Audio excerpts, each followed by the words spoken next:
Question number 3, Jonathan Young. Thank you, Mr Speaker. My question is to the Minister of Finance and asks, what reports has the government issued on the economy? The Honourable Stephen Joyce. Mr Speaker, on behalf of the Minister of Finance, the Government has today issued the Budget Policy Statement for 2012. It confirms the Government's clear and comprehensive economic plan for the next 3 years, which will make our economy more competitive so it can fulfil its potential. Within this plan, the Government has set out 4 main priorities to help achieve this. They are to continue to responsibly manage the Government's finances by returning to surplus and keeping debt under control, continuing to implement economic policies that build a more competitive export-focused economy, delivering better public services to New Zealanders within a tight fiscal budget, and rebuilding our second biggest city, Christchurch. Jonathan Young. How will the government's economic plan be reflected in Budget 2012? The Honourable Stephen Joyce. Mr Speaker, on behalf of the Minister of Finance, as the Budget Policy Statement says, Budget 2012 will be first and foremost about sticking to the government's economic plan. It's important that we do that to build a stronger, more competitive economy that supports more sustainable jobs, higher incomes, and ensures New Zealand starts to pay its way in the world. Indeed, the government's budget priorities throughout this parliamentary term will be about sticking to their plan. Jonathan Young. What does the Budget Policy Statement say about the outlook for the New Zealand economy? The Honourable Stephen Joyce. Mr Speaker, on behalf of the Minister of Finance, the Budget Policy Statement sets out some updated forecasts from Treasury. They show that New Zealand's economic outlook, while somewhat weaker than forecast in the pre-election update in October, remains positive. Our terms of trade are expected to remain high.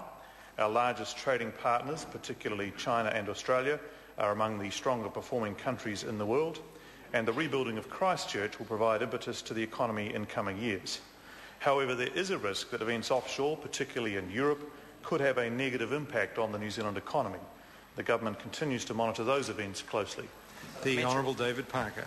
Does the Budget Policy Statement show a rising current account deficit, as well as higher government debt and lower growth in the coming years than were promised by National during the election? The Honourable Stephen Joyce.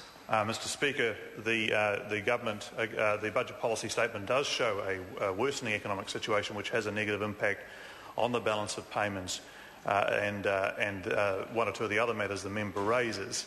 And that is caused, as is stated in the Budget Policy Statement, by effectively a delay to the Canterbury rebuild brought about by the additional seismic activity, and also the more troubling clouds in Europe in the economies over there. So those things all have an impact on the predictions in this particular statement. Jonathan Young. And how is the latest economic outlook expected to impact on the government's finances? The Honourable Stephen Joyce. Mr Speaker, on behalf of the Minister of Finance, the Budget Policy Statement forecasts show the Government remains on track to post a $370 million surplus in 2014-15, to keep net debt below 30% of GDP and reduce this to 20% of GDP by 2020-2021. Given the events in Europe and the weakened outlook for global growth, this forecast is understandably smaller than was forecast in the pre-election update. But the Government does remain on its fiscal track to surplus. It will, however, require disciplined control of spending and tight management of our capital allocations. For example, we've confirmed net zero capital allowances for each of the next 5 budgets, requiring new investments to be funded from capital freed up from the balance sheet rather than by additional borrowing. Question number 5, Jacinda Ardern.